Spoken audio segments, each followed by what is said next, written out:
All right, ladies and gentlemen, Rob Bell.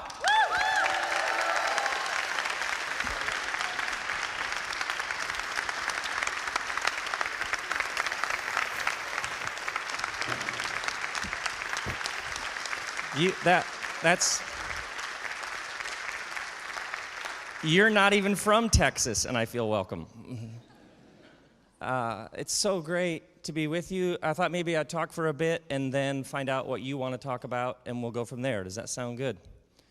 So, well, it's going to be good. So, just deal with it. Resistance is futile. So, in January of 2007, on a Friday morning, I'm playing in a soccer game. I had a regular habit of playing in a 6:30 a.m. Friday soccer game, and partway through the game, I'm going for the ball, and another gentleman is going for the ball, and I get there a slight millisecond ahead to kick the ball. He comes in right after me to kick the ball, and instead of kicking the ball, the toe of his right foot kicks the outside of my right foot. At the moment, I think, that's uncomfortable. But I keep playing the game because you're in the game and you're sweating and there are endorphins and adrenaline. Anybody know what I'm talking about? You were fine in the moment. An hour later, you're like, oh, that hurts. And so I'm playing and I'm fine and you're sweating, you're hot, and you're going to win the game. But my foot is hurting more and more and more. I drive home at 7:30 from the game, and then I go out to breakfast with some friends. And I'm sitting there, and my wife is on my left, and my friend Don is on the right, and his wife is across the table, and we're talking. And I realized partway through the breakfast, my foot is hurting more. I get up to leave the restaurant, and it's like I have to limp out of the restaurant, but there's no visible thing wrong with it. It's just I can barely walk. I go home, and it's hurting more and more and more. And I call my brother and I say, I can like barely walk. Can you take me? I think I broke something in my foot. So my brother comes and gets me and takes me to the hospital. We pull up to the emergency room. I can't walk out of the car, so they bring a wheelchair. A wheelchair, good for your legs, not good for your ego. Because now you're being wheeled in at the prime age of 37, and I get wheeled in. They do a bunch of x-rays, and they're like, there's nothing broken. You just have something's out, or something. They're completely unhelpful, which is odd because healthcare has been such a smooth sort of situation in our culture, wouldn't you say? Never waited in line, never had an issue. So I'm at home, and I can't walk at this point. I am on one foot around the place. And I remember that my friend Tom, do you know that friend who they would have been fantastic in a black market culture? Do any of you have a friend who's like, I got some stuff in a box in my closet in the hallway. They've always got something. They're like, take 3 of that, some Jack Daniels, and you'll be fine, trust me, and it works. Did anybody have that friend? They're just good with foreign substances. A lot of times the bottle does not have a label. It's just something they have. My mother passes. So he says, you need to call Henrik, my Polish masseuse. How is that sentence not gonna take you interesting places? And I had known Henrik, his Polish masseuse, because my friend, who is a person of considerable means, would often have Henrik, the Polish masseuse, at his house doing various Polish masseuse type things. And I had at one point seen an actual encounter in which a woman said to Henrik, the Polish masseuse, I've had a wart, like a growth on the bottom of my foot. I've tried every chemical. It won't go away. Can you help me? And he said, in front of me, one moment, you please. He walks outside, a little bit of Yoda. He speaks a little Yoda. He walks out in the backyard. He walks around in the backyard. He brings in a weed that he found in the backyard, duct tapes it to the bottom of her foot. 3 days later, wart gone. So I had seen Henrik the Polish masseuse and his voodoo Eastern Europe magic up close. So I say, Great, give me his number. So I call Henrik, the Polish masseuse.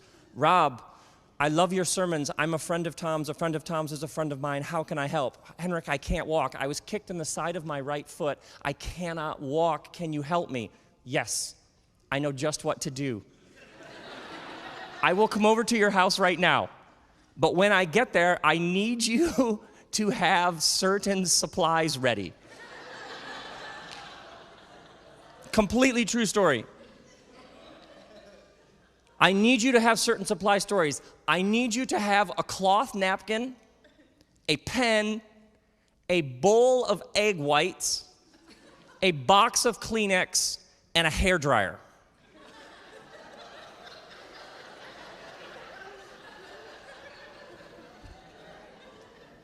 So Kristen and I we line these up in our house.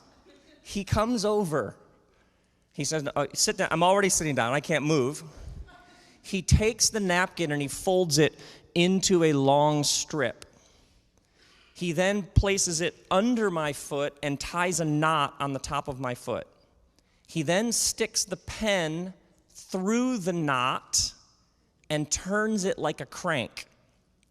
He then takes the Kleenex and dips it in the bowl of egg whites and lays it across the top of my foot. He then plugs in the hairdryer and dries the Kleenex on top of my foot. He then takes the next Kleenex in the box, dips it in the egg whites, places it, dries it. And he gradually takes the box of Kleenex and dries layer after soaked in egg whites layer on top of my foot until I have an egg white cast on top of my foot. At that point, it's Friday late dinner time. I begin to get cold. Not cold like, is there an open window? But like inner core temp starts plummeting fast. I start putting on wool sweaters, a jacket. I lay down on the couch underneath multiple thick blankets because I am so cold, like cold somewhere, like she was a cold woman, kind of cold. You know what I'm talking about? Like not epidermis cold, like soul cold. And the last thing I remember is laying there shivering, body temp plummeting under multiple layers of wool and blankets, and I fall asleep. It's Friday evening, dinner time. I wake up Saturday morning, swing my legs over, stand up, and I'm fine.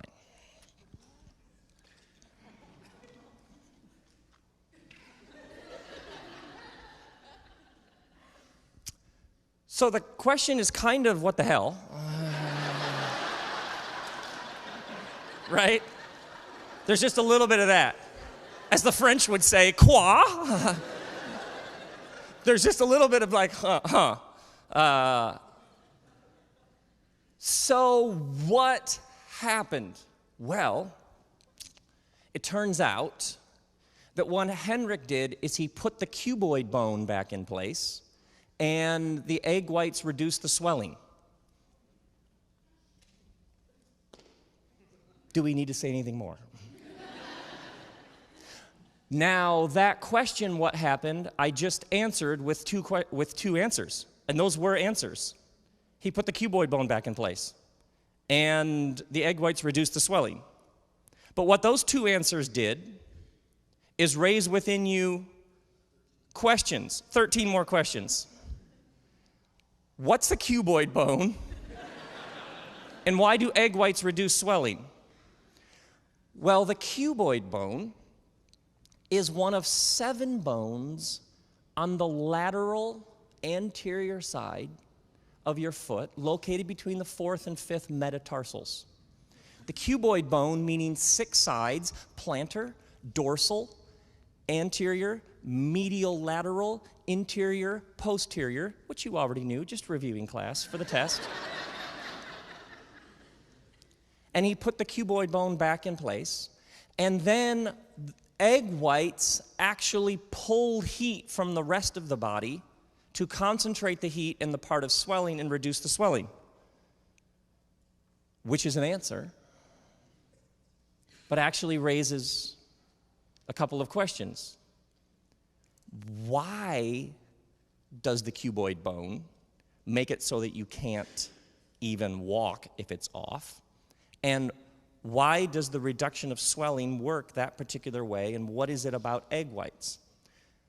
The answer to that is that the cuboid bone sits in between the fourth and fifth metatarsals, and if the cuboid bone gets knocked off, because there are 6 sides to it, and it's connected, dorsal, posterior, anterior, lateral, medial, plantar, if it's off slightly, then what happens is all the other bones around it have to adjust. Now, a quarter, 26 bones, a quarter of all the bones in your body, a quarter are in your feet. 33 joints, 100 ligaments, tendons, and bones. So if this one little bone gets knocked just a touch, what it gradually does is throw every single one of those 26 bones off. Not at first, it just takes a while. So over the next course of hours, when the cuboid bone is out, gradually every single bone in your foot will become out, and you will not be able to walk. Second answer. It turns out that egg whites contain albumin, A-L-B-U-M-I-N, and albumin is present in the blood. Blood is a protein, but when albumin levels drop in the blood, you experience swelling. So there is some sort of transfer through the skin of albumin from egg whites to your blood, which is why the swelling is reduced. Which is an answer, but it raises a question: why is the foot designed with this one little bone that if it's just tapped by someone in a soccer game can throw it out to the point where you can't even take a step? And why does the blood work this way? Well, your ancient ancestors, if there was a lion in the bush, needed to be able to turn and run quite quickly. And so over thousands and thousands and thousands of years of adaptation, you developed the ability for this foot to not only be able to stand and to be rigid and strong, to move things and defend, but also to turn and run.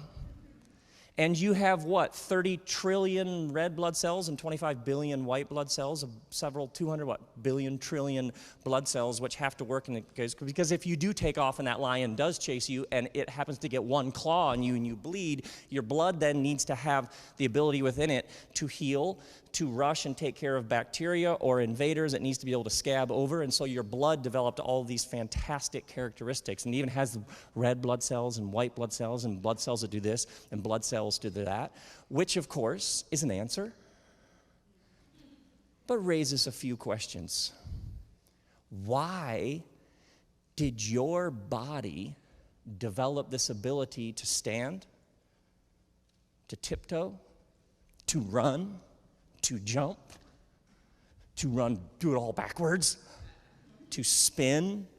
Why did your body develop? Well, how come you can do this? Well, there's an answer to that. And how come your blood functions the way it is? Well, because your body over time needed to survive. Why? Because that's an answer. Your body learned how to survive in this world, correct? Why? Because so that you wouldn't die. Great answer. Why? So that you would still be here. Great answer. Why? Because something within your very biology wants to keep going, which is an answer. Why? Because there is something within you that keeps moving forward and believes at some level, is convicted, practices something that we should stay here and not die at the first threat. Great answer. Love it. Why? Because there's something 13.8 billion years ago, there was a singularity, there was a bang, and then there was Taylor Swift. Great answer. Why? Why? Why? Because there is something that has been unfolding in an evolutive adaptive pattern for 13 billion years that says life is good and ought to keep moving forward in whatever this is. Great answer. Why? Because your dad took your mom to dinner.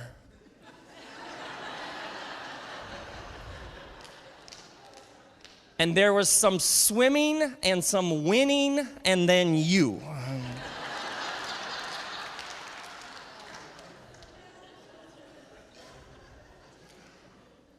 Have you ever heard an explanation that actually worked in its fullness, that didn't actually raise a whole new set of questions? I just gave you answers which raised questions. You and I were raised in a world with an NCIS understanding of mystery. Are you familiar with the show NCIS? Every episode is totally different than the other episodes.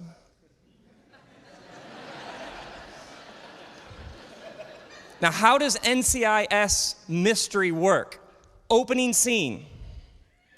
There's a dead body in the harbor. And competent professionals show up in sunglasses. And they get from somebody in a navy blue sport coat a few rough details about how they found the body in the harbor, correct? And then competent professionals, as they're putting on rubber gloves, say, let's take a look. And then the act out right before the first commercial is competent professional, tips sunglasses down, gets down on one knee next to the body, looks at the body and says, looks like this sailor didn't make it to sea. And then what is the rest of the episode?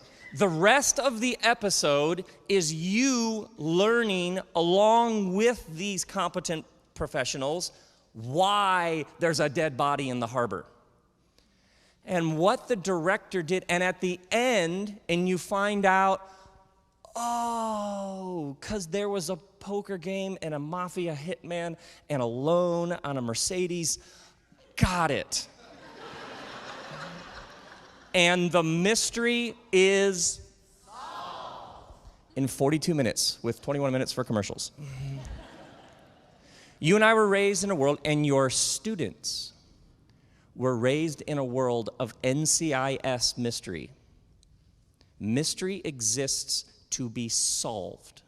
And we have competent professionals with evidence, with searching for patterns, with microscopes and cameras to determine. Now, what the director did is the director simply hid from you processes, events, and actions that had happened prior to you arriving on the scene. And then over the course of the show, what the director did is just gradually pull back the curtain and show you what happened. So at the end, you now see what unfolded, and you have no questions anymore. But the problem with NCIS mystery is it's not reflective of how the universe actually is, and it assumes that now the mystery is solved. But all it does is move the mystery down a layer. Why do human beings, for entertainment at the end of a long, difficult day, of all the things you could do, why do you find enjoyment in learning why there's a body in the harbor? That mystery is not solved. Because you watched the whole episode, and that's weird. Why are you already hoping that season 3 redeems True Detective? Come on. Season 1, yes. Season 2, come on. I want to see more dead bodies. I want to wonder where. You're so excited about the next Bourne Ultimatum movie, right? Jason Bourne's coming back. Awesome. What's he going to do? He's going to kick the ass of people with accents. That's what's going to happen. Like, that's what's going to happen. Did you honestly watch the trailer? Because you were like, oh, what will this one be about? Head injury, ninja kick, somebody in the FBI office going, how did he do that? That's all the places that's going to go. Gospel mystery is when you get an answer, and it's an answer. but you are honest about the fact that it raises a whole new set of questions. Now, you and I are swimming in a modern sea. What, 500, 400, past 300 years? However you, Catherine talked about the age of reason, the age of certainty, the Enlightenment. For several hundred years, we have been swimming in the sea of a culture that woke up to the power of the scientific method to learn more about this world that we lived in. And it's awesome. What, 600 years ago, you asked somebody, why did a volcano erupt? They might have said, 'cause she's angry. And then along comes Newton. He writes this book called Principia. There are mechanical laws of physics. The volcano didn't erupt because she's angry. There's like lava flow and temperature and boiling rates. Apples fall from trees at regular rates. There are plate tectonics. Like there are, this isn't because that goddess had an affair with that god and upset that god, and now it's raining. No. There's like clouds and condensation and evaporation. And so you had a magical, mythical worldview that attributed to the very real forces in the natural world, supernatural, magical, mythical powers, abilities, and motivations and causes. And then you had this explosion of, no, you can actually study it. And you can actually explain it. And it's not a great mystery why it happened. It happened because a cloud full of water came over our head and then released that water. And there's a reason why, involving patterns and fronts and highs and lows, etc. Think about if you start in the 1400s and you just make a list of inventions in chronological order, which I did. 1427, you have the printing press, followed by the steam engine, the piano, the fire extinguisher, the thermometer, electricity, the flushing toilet, the submarine, eyeglasses, hot air balloon, safety lock, parachute, vaccination, battery, tin can, photograph, cement, matches, the typewriter, sewing machine, calculator, revolver, postage stamp, stapler, anesthesia, safety pin, dishwasher, gyroscope, rayon, elevator, plastic, dynamite, barbed wire, telephone, movies, toilet paper. The first amen I get is toilet paper. Clearly an event for youth pastors. By the way, the toilet is invented several hundred years later. You have toilet paper. If that doesn't raise questions,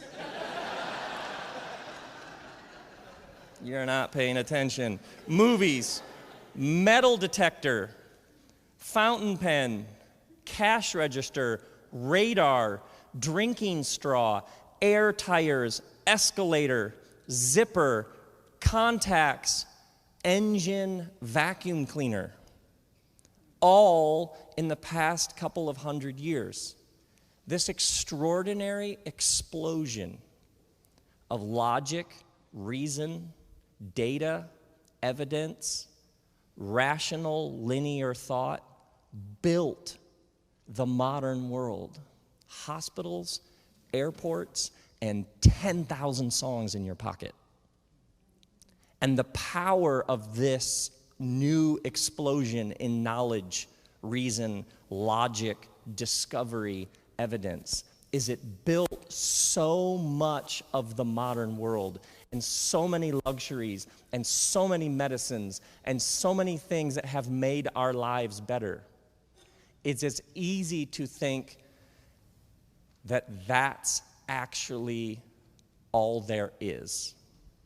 And so what you will find again and again and again is we don't understand it yet. We have made all these discoveries, but just give us time and we'll have answers. But what we know about the universe is every explanation merely moves the mystery down a level. How did we get here? 13.8 billion years ago, there was a singularity, a bang, and then an unfolding cosmos. Yeah. But how did we get here? Well, it all just came into being. Awesome. Why? Because that's just what happened. Fantastic. Huh? Every explanation moves the mystery down a layer. I was speaking in Miami the fall of 2014 on a Saturday. A woman walks up to me with one of those pouches with a baby in it, with the baby up against her chest. And she says, yesterday, my child was diagnosed with MS. And she smiled, and then she turned and walked away. Is there an algorithm for that? My son and I saw Black Sabbath recently, which was awesome. And by the way, you know that Black Sabbath is unbelievable live? And do you know what Ozzy Osbourne does after every song? Some of you are like, no, I have no idea. What are you, like you wanted to nod, right? Do you know what he did? After every song, Ozzy Osbourne walks to the front of the stage and he says to the crowd, God bless you. God, and they all wear crosses because they believe the power of Christ on the cross, the power of Christ protects you from all evil, especially when you're in public trying to help people. Literally, read their autobiographies. It's that straightforward. That's why we all wear crosses. At the end of every song, he says to the crowd, God bless you. Thank you so much for coming. And by the way, his singing is unreal. There were like 17,000 people at the Hollywood Bowl, clear as a bell. Like he's all like, right? Fascinating. He walks out on stage, God bless you, thank you for coming, and then not one bad note for 2 hours. I've never seen anything like it. God bless you. Literally by the fourth song, they're finishing the fourth song, and I'm like thinking to myself, I hope he does the God bless you thing, because I'm like kind of waiting for it. You know what I'm talking about? Like, I'll take it. I'll take all that I can get. At the end, Preston and I are walking out, and there's a young man standing on the walkway. There's like these walkways under these trees to get down to the street, and there's a young man standing there as the crowd is packed. There are people like selling, like the black market t-shirts, and they're selling stuff and food, but there's a guy standing there, and he has a bucket like he's trying to get money, like homeless, but he's wearing like a polo and hair like cut, and it's like when I first glanced at him, I was like, wait, that does not look like somebody who's holding like a please give me money sign. And as I walked by him, I looked down, and I swear to you, his feet are this long.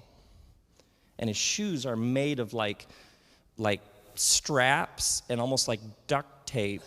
He has some condition where his feet are literally like that long. What are you going to Google search for that? Give me the TED Talk on that. My friend Hunter ended his life a couple of weeks ago. I've spent for the past couple of years, I don't know how many days a week in the water surfing with this kid. He's 21, this beautiful kid who had all sorts of struggles. His mom died when he was young. And a couple of weeks ago, I got a text from my beloved friend Dave. After spending 3 years in the water with this kid, almost every day surfing, I get a text from Dave, Hunter killed himself last night. You have evidence or a scientific method for that? Answers merely move the mystery down a level, because life is not lived in a lab. Are you with me? And so we have had this extraordinary explosion of science and reason and logic and evidence and explanations.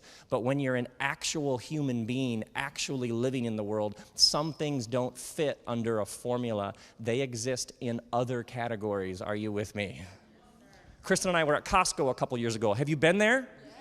Where you walk out going, good, I have deodorant till the year 3000. I don't even go there anymore because of how often I would walk out of there thinking I did not need that walking in. And I did not need that for a family of 17. Kristen and I are at Costco, and we are having a discussion about fish in the fish aisle. You know those large freezers where you could store a body if you had to? You know what I'm talking about? And we are having this discussion, the two of us, about frozen fish. And we look down the aisle. We have 3 kids, a 17-year-old boy, a 15-year-old boy, and a 6-year-old girl. And we look down the aisle, and at the end of the frozen fish aisle is where they display the patio furniture. Because there's a clear harmony between those products, I think. And they had this round outdoor furniture display with like a fake fire pit in the middle. And the two of us are having this discussion about which kind of fish to get. And we look down the aisle, and on the outdoor patio furniture are our 3 kids. And they're all like leaning back on the patio furniture with their feet up, like hands behind their head, having a discussion, you know, like, so I says to him, you know what I mean? Having one of those like they're actually in their living room. And we have one of these moments like, everything is okay with the universe, even if it isn't. Anybody know what I'm talking about? Moments of such shalom is the ancient Hebrew word for it. I have this neighbor named Alfie. She's like a German post-hippie. She's probably 67. She wears these long knitted sweaters. And what she does in the morning is she tears up her yard so that it's dirt. And it takes her several months. In the mornings, I walk my dog. And for years, we lived across the street from Alfie up until last year. And I would walk by in the morning, and she would be either in the 2-month process of tearing up her yard, so it was just dirt, or replanting it. And right when she got it all perfectly planted, you'd know that tomorrow she'll be tearing it up again. So like this 2 or 3 month tear and plant cycle. And I had stopped over the years to talk to her, and every time I would talk to her, the conversation, I couldn't get any mojo flow with Alfie. I would say something to her, like, Alfie, it's so good to see you. I love what you're doing to your yard. And she would just, or she'd just start talking about how it might rain later. And I feel like I can talk to a lot of people. I enjoy talking to people, but I was just always, I'd be like, Alfie, good to, there might be and she would start into something else. I'd be like, okay, well, I kind of think that too, but then there's a dog around the corner, and I'd be like,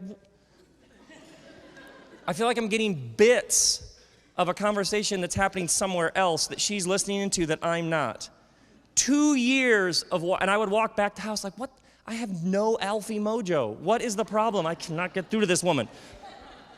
2 years of walking my dog by Alfie's house. One morning, she walks right up to me, and she says, I can't hear anything anybody is saying. It all sounds fine when I talk in my head, but I can't understand, I can't hear a word anybody is saying. And I walk home like, Alfie can't hear? That would have been helpful to know.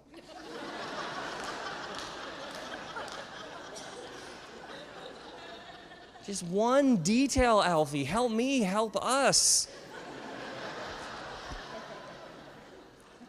What do you do with that? What do you do with that? What do you do with pain, loss, suffering, betrayal, bankruptcy, parents getting divorced, cutting? What do you do with larger existential questions about what any of it means? What do you do with depression? What do you do when their parents move to your town because of mom's job and the kid is just trying to make their way in a new school? What do you do with the actual things that actually happen in life? What is your answer for euphoria? What is your answer for those moments when everything is fine even if it isn't? What is your answer for fear, doubt, worry, insecurity, grandma dying, dad getting cancer? What is the explanation for that mystery? For thousands of years, human beings have had poems, stories, rituals, practices, scriptures, and prayers to help them put language and expression to those experiences in which the lab doesn't help. Are you with me? And you, as youth pastors, you get to create spaces where people can sit in the great mysteries of life. This is not because you are avoiding the realities of science, reason, intellect, and logic. It is because you have moved to a trans-rational understanding where some things can't be explained with reason and logic. And where are the spaces in our culture as science continues to do awesome things? Where are the spaces?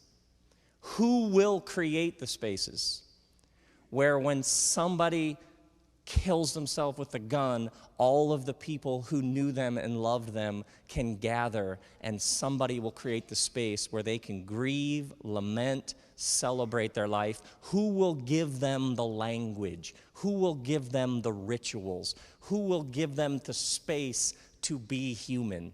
Jesus comes in his full humanity to lead us into our full humanity. And that means doubt, and that means joy, and that means anger, and that means longing, and that means shaking your tiny fists at the heavens like antennas, and that means every experience in between. Where will the space be where your kids are free to simply be human beings? Who's creating those spaces? When somebody starts talking about I don't know if the whole thing is relevant, what world are you living in that people don't need somebody to sit with them in the great mysteries? How completely out of the game are you that you're wondering, I don't know if we have anything to offer people? Really? Anybody here know anybody who is experiencing pain? Yes. Pretty much all of you. Yeah. And what do we need? We need somebody to stand in that with us. Joy, celebration. Who will lead the dance? Who will bring in the DJ? Who will do that? Is Google going to do that? Really? Really? Is an app going to do that? Come on. And what has happened in the modern world is the dominance of all of these luxuries and extraordinary advances has almost seduced people into thinking that that's all there is to the human experience. And for thousands of years, what human beings have understood is that we are healthiest and happiest when we have spaces where we can let off and express and release the valve and simply be human together. Now, I want to give you an image, I want to give you a truth, and I want to give you a question to sort of practically put some legs on this. So first, an image. For thousands of years, human beings have built temples. Mosques, tabernacles, sheds, teepees, temples, spaces, sacred spaces. And the reason why they have done that is out of an intuitive awareness that all things are in some way connected to all other things and that things don't exist in isolation. What reductionist materialism says to you essentially is the meaning that you have, you just made that up. It just exists in isolation. What the great traditions have said for thousands of years is that, in the Jewish tradition, the Lord is one. That experience of joy you had is some sort of echo of a larger sound. This makes sense. Your story is part of a larger story. Your students, many of them, have been marinated in a world that at a very subtle level taught them nothing is actually ultimately related to everything else. But for thousands of years, human beings have had this intuitive awareness that there is a oneness to things. And so in building a temple, the power of building a temple is it helps people conceive of that which is holy and sacred. So you build a temple, you have a religious gathering, you have a faith community that has a physical space where it meets as a way of helping people conceive of that which is sacred and holy, that which is connected to the larger thing. Now, this is absolutely important, but it helps people understand the idea of something that is holy and sacred and belonging to something bigger than itself. But the problem, if the temple stays up, is what can begin to happen in people's minds is they begin to believe that some space is sacred and holy and other space isn't. So you have to build a temple in order to understand this, but then you got to tear that mother down. Does that make sense? So what you see with Jesus is Jesus say, no, you don't understand.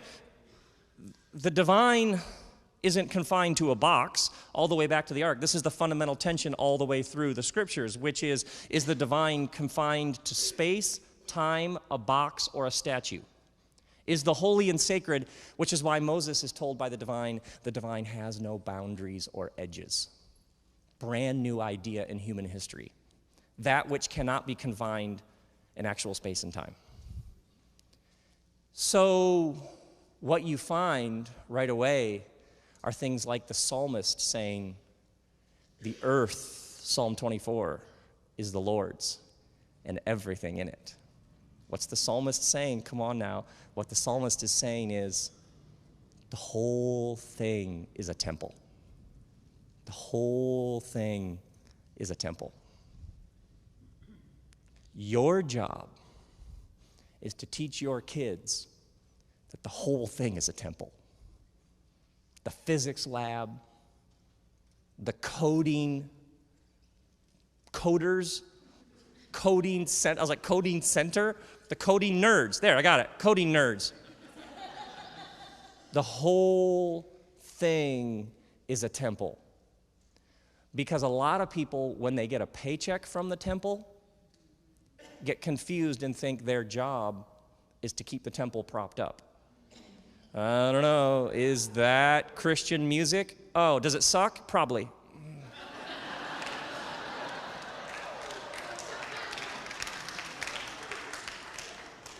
You see what that is? Does it exist in the temple? Well, wait. Whole thing is a temple. The whole thing is a temple. And if you're a Christian, the Christian tradition takes this way farther. Because what is Eucharist? This bread and wine is holy because all bread and wine is holy. We do not come in out of the big bad world to meet with God. We gather to take the bread and wine to remind us that the Christ is in the common and the divine is in all of life. You're not trying to teach your kids to come to a place where they meet God. You're trying to create a space where their eyes are opened and their senses are heightened to the divine, sacred, holy nature of all of life. You're a scientist, you want to study history, you want to study biology, you want to code computers, you want to be a public school teacher, you want to be an artist, you want to start businesses and make lots of money. Awesome, the whole thing is a temple. Go. Enjoy it. This is your sacred gift to the world. That kid needs to know from day one there is no division here because the division has killed everybody and it doesn't even exist. And now you have quantum physicists saying, actually everything's made of atoms and atoms are made of particles and particles are relationships of energy. Time magazine, Jeffrey Kruger, 3 years ago, the Higgs boson discovery is spiritual. Actually, by the way, here's how I picture it.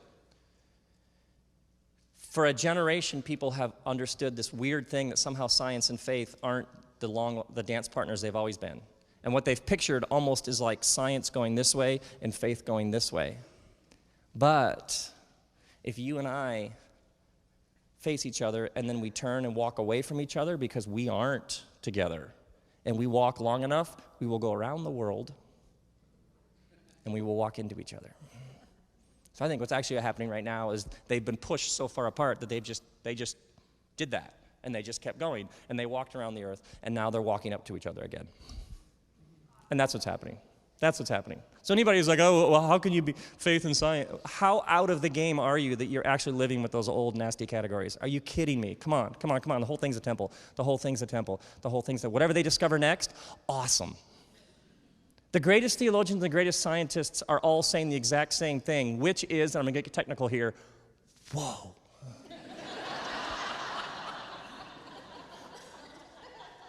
Literally, Lisa Randall knocking on heaven's door, her new book about dinosaurs and physics and considered by many like one of the greatest living scientists. I saw her there tonight in Santa Monica, and literally half the questions, she had these brilliant answers about gravitational force and quantum physics, and then she would say, at some point it got to be so beautiful because it was almost like a liturgy. She would give this technical, brilliant answer, and then she would say, beyond that, we don't really know.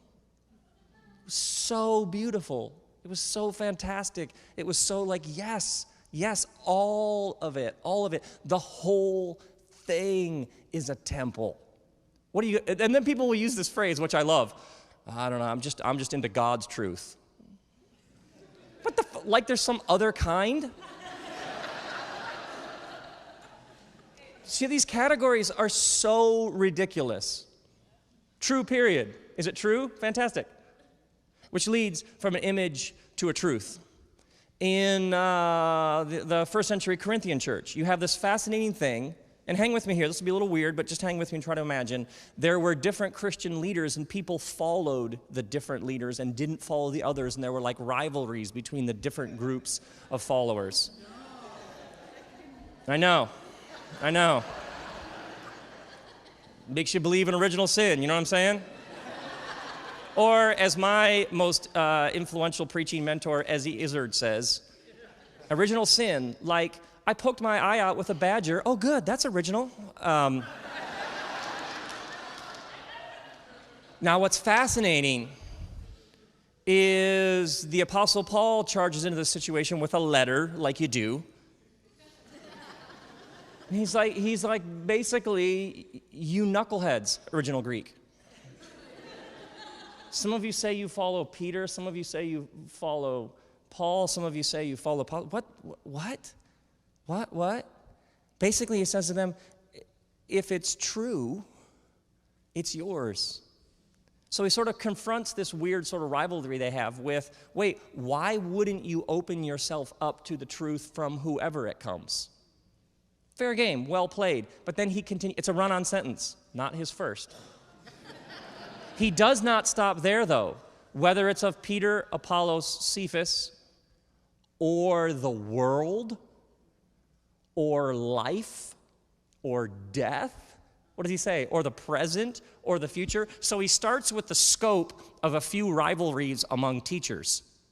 But then just for fun, because he's just going to Apple Rainbow Death Wheel them. You know what I mean? Like this is going to make your frame freeze up. Oh, all things are yours. If Paul says it, it's yours, and it's beautiful. If Apollo says it, it's yours. Oh, and if Peter says it, it's yours. Okay, got it. Oh, and the world, which I think is a slightly more expansive category. Would you agree? There's a little leap between the third and the fourth thing in his list. Would you agree? It's like Paul, Apollo, Cephas, oh, the world. And then if you're like, oh, okay, the world, got it, fairly wider category. Oh, life, bit wider. Death, pretty much think we got it covered there. What does he say? Present, future? It's almost, he's like, things unseen. Oh, and by the way, all the stuff that I haven't included, I'm including. You know what I mean? And what does he say? All things are yours. All things are yours. And you're of the Christ consciousness, the energy that animates all things. What does he say in Colossians? He holds all things together. So when he speaks of Jesus, he does not speak of a solution to a problem that was inserted late in the game. It wasn't like God was like, oh man, they're naked and running around. What am I going to do? You need a job. Go down there. This is actually the thing that the New Testament writers seem to be addressing most clearly and bluntly, which is the Christ is not a solution to a problem kicked up at the last minute. Through him, all things were made. He holds all things together. There is an energy that surges through all of creation. The cross is not something new. It is the revelation of that which has been true all along. Jesus isn't cooked up at the last minute. Jesus the Christ isn't Jesus the last name. It's Jesus, the revelation of the divine energy surging through all of creation from the very beginning. So when your students stumble across something and think, this is life, what does that have to do with Jesus? Other than everything, you're back in the temple. Your job is to tear the temple down. Your job is to tear. Do you have anybody who comes every time there's a church meeting and there's something within you that's like, oh, that's great, they're really committed, but now you're 7 years in, and you're like, I don't think they're getting it. Anybody know what I'm talking about? They're actually too into this thing. I actually wonder if they're here because they don't have a life. Can we be honest about this? Can we just be honest about this? They're really, really into this. I don't think they need another church service. I think they need a cause in the world with real people to give themselves to, and they keep coming to church and singing songs about Jesus as a way to avoid the very real responsibility they've been given by the Jesus who says, you will do greater things than me. Are we preaching yet?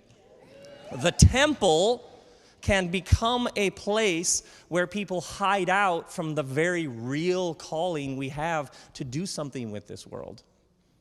And so your job is in some strange way to build it and create it and to name the space and to frame it and let it be what it is, and so that they have a place to gather, to have senses heightened, but then you also at the same moment in some strange way are tearing it down.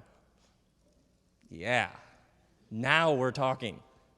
You're both building it and subverting it at the same time. This is why how often what you're really saying in a lot of those sermons is you're saying, I'm so glad that we've gathered here, but this isn't the point. Anybody know what I'm talking about? But obviously, when the paycheck is tied into that, it's easy to be like, we're so glad you're gathered, this isn't the point, but we're so glad you're gathered, please come back. Because I'd love to send my kids to college. Yeah, it's just like politics, follow the money. You're building the temple and you're tearing it down because you want these kids to understand that the whole thing is a temple. You want to study literature, you want to study comparative religions, you want to go drill wells, you want to stand up, you want to organize for Bernie, you go do it. Because the whole thing is a temple and all things are yours. Now that's a tattoo. You get barbed wire. All things are yours. Do something with some balls. You know what I'm saying? What in the world? All things are yours. I think Paul knew exactly what he's doing. It's like you have this little petty, weird rivalry about who's right and who's wrong. Claim don't just affirm it, claim it. He's not just saying every new quantum physics discovery, go, wow, that's pretty cool. Don't just affirm it. Claim it and own it, because you are of Christ and Christ is of God. Celebrate it. Lead the celebration. No way. I was at a party, and I was introduced to the man who's in charge of everything that we put in space at JPL, like one of the most famous scientists in the world. And my friend was so excited for the two of us to meet because he was like, oh, this is going to be so much fun. And the first thing he says is he says to me, I'm in my 70s. He says, I've been doing this a long time. And he says, we are going to find life on other planets. Not in my lifetime, but in yours. He says to Kristen and I. That's like one of his opening lines. Because I'm like, this is one of like the greatest living scientists. If I said his name, you'd be like, whoa. And that's like one of his opening lines, is like total woo-woo stuff, which suddenly I'm like, really? Cool. And he says, and when we do, you're a pastor, it's going to completely destroy your whole story. Because God's sending Jesus to save people. What if there's other planets? And I said, oh, no, you've completely mistaken. For me, it'll just make the story even better. It'll just make the story even better. If your faith is going to crumble if they find life on other planets, then just get a new one now.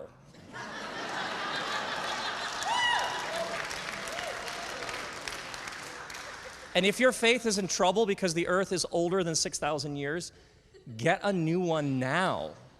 Just quickly, like literally, go out to the car in the glove compartment, take it out, put it on, wear the shirt, and if your students aren't handed a joyous, limber, open, celebratory understanding of this beautiful, strange, mysterious, exotic world, they're in trouble.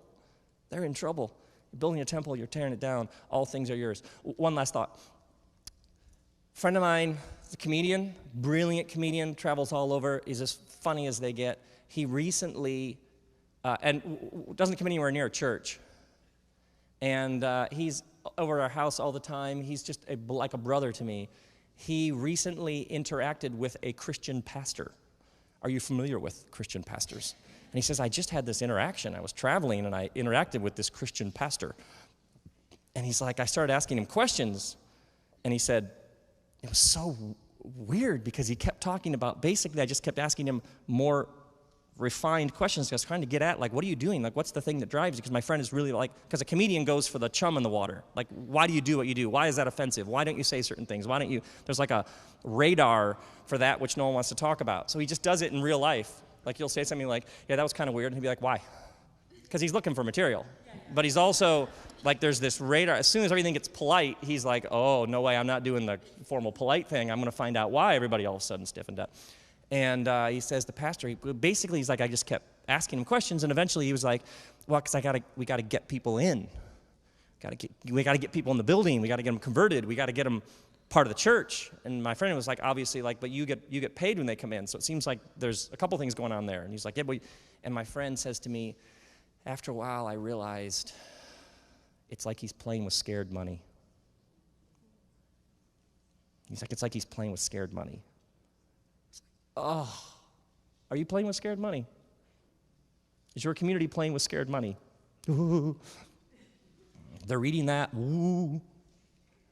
The moment your kid starts finding out about some idea or some new expression, or they go do that, the moment you tense up, the moment you become, you have just taught that kid something about the thing that you represent, which is, we don't quite know what to do with that. Instead of, yeah, keep going. What else did you learn? What else did you find? Yeah, that I actually don't do that for those reasons. Yeah, that actually, in my experience, is quite just. You can be as honest as possible, but they'll probably be much more interested in your opinion if at the outset you are like, yeah, what's in that? Is there anything good in that? There isn't? Okay, interesting.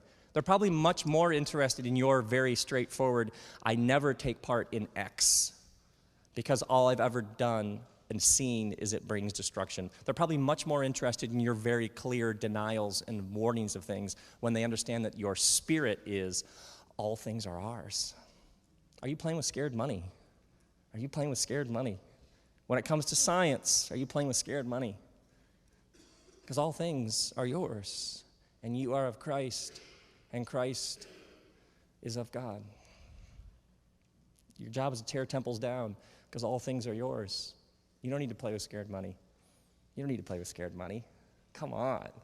Come on. Who will stand with kids in the sacred spaces of loss, joy, euphoria, suffering, death, cancer, cutting, despair, celebration, music, good food? Who will create those sacred spaces? Because we need them more than ever. The thing that you do, the world needs more than ever. And some of you are actually paid to do this, and you're like, oh, I don't know if I want to do. What? What? You get paid to do this? Are you kidding me? How fantastic is that? What in the world? Come on. I have no idea what time it is. I have no idea how much. Oh yeah? Okay, can I do one more thing? Let me finish with one story. 1 minute. And then we're really done. Then we're done for my whole thing. Okay. Okay, so a couple of years ago, I wrote a book called Love Wins, which was unique in the history of publishing because everybody who read it really liked it. And so I did all this media. And I was in New York back and forth and I was doing Good Morning America, and they said, we're so glad that you're on today because the other guest is Sammy Hagar, who can't drive 55. And you all know Sammy Hagar, right? Okay, good. And they were like, this is so great. So he comes in and we're hanging out, and a surreal life became slightly surrealer, if that's a word. And they said, we're so glad that we have you and Sammy, would you guys do a photo shoot together? Because at Good Morning America, we love moments like this. And I'm loving moments like this, and I'm loving the fact that my wife and his wife are chatting. It's all just like, if you ever have a moment when you're like, if you would have shown me this video clip from this period of my life, I would have been like, no way. So they take us on the set, and he and I do these photos together. And then everybody leaves. They go back to the green room. They go over to the other set because they're coming out of a commercial. And he and I are sitting side by side, and he leans over, he's like, so man, like, what do you do? And I had one of those, like, I'm sitting with Sammy Hagar, and he just asked me what I do. And I was like, well, this is fascinating. So I said, well, I believe we're all in this together and there's good news. Like there's an empty tomb. Like we're going to be okay. And what I get to do with my work is I get to go around and create space. I get to create space where people can be human. And they can find out that all the stuff they have jammed down in there, it's okay. Because I believe there's something that's moving in the dark and the light, in the good and the bad. So I get to create these spaces where people can be free to be fully human. And they can find out that all that stuff in darkness, there might even be something new happening there. And I get to go around and do that and announce good news. And he listens and he goes, man, you could change the world with that shit.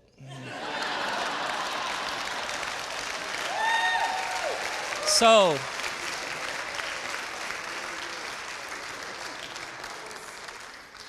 my brothers and sisters of Progressive Youth Ministry, may grace and peace be with you, and may you change the world with that shit.